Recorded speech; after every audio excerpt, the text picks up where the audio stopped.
et en l'occurrence très injuste, on s'en prend aux électeurs et aux électrices de Glucksmann.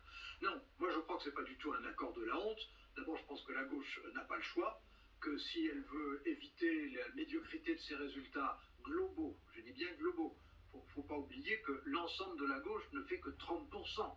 Hein, moi j'ai connu la gauche à 48 et même à 51. Enfin bon, elle a rarement été aussi faible. Elle a rarement été aussi faible.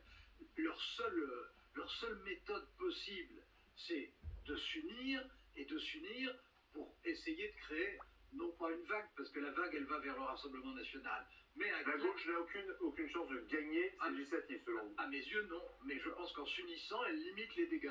Alors maintenant, est-ce qu'il y a des contradictions internes? Ah, évidemment. Chez les socialistes, dont le chef de file pour les élections européennes était Glucksmann, qui s'est fait, alors là, littéralement insulté jour après jour et quelquefois de façon odieuse par les insoumis. Il est évident que d'accepter sans broncher de faire un accord sur un programme dont on nous dit que ce programme en fait reflète très largement celui de la NUPES, donc un programme qui est tout sauf PS dans la réalité des choses, c'est évident que c'est une compromission. C'est pas un compromis, c'est une compromission et c'est contre nature. Mais dans ces négociations? Rien.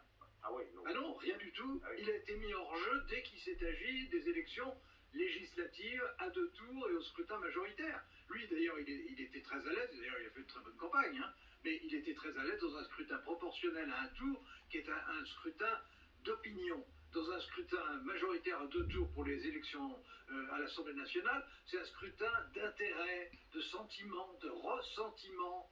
Bon, là, il y a à gauche une seule chose qui marche dans ces cas-là, c'est l'unité. Ça a toujours été comme ça dans l'histoire. La gauche n'a jamais eu de résultats satisfaisants que dans l'unité. Est-ce que cette unité est en l'occurrence en partie hypocrite, notamment du côté des socialistes? C'est l'évidence, il suffit de se rappeler. Ils n'ont pas le choix et donc ils acceptent pour garder des sièges, une méthode qui se fait au détriment de leurs convictions et après s'être fait insulter par ceux avec qui ils passent un accord. Bon,